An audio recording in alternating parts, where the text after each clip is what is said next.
paano gamutin yung coryza? Ito classmate for beginners, no? Classmate, unang-una, identify natin yung symptoms ng coryza. Ito yung sipon at yung mga discharge sa ilong at magiging kahit lumapit lang tayo is mabaho siya.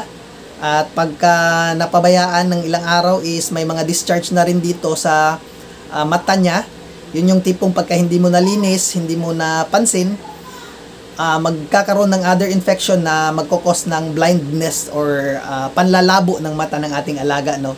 So classmates, sa pag-treat neto, kailangan i-isolate yung manok na may simptomas kasi nakakahawa po yan. Kahit sa hawak lang natin dyan, tapos sa hawak tayo ng ibang manok, maaari na pong mahawa. So isolate natin, tapos bibigyan natin ng antibiotics, yung mga tipong Tysolin o sulfadimectosin.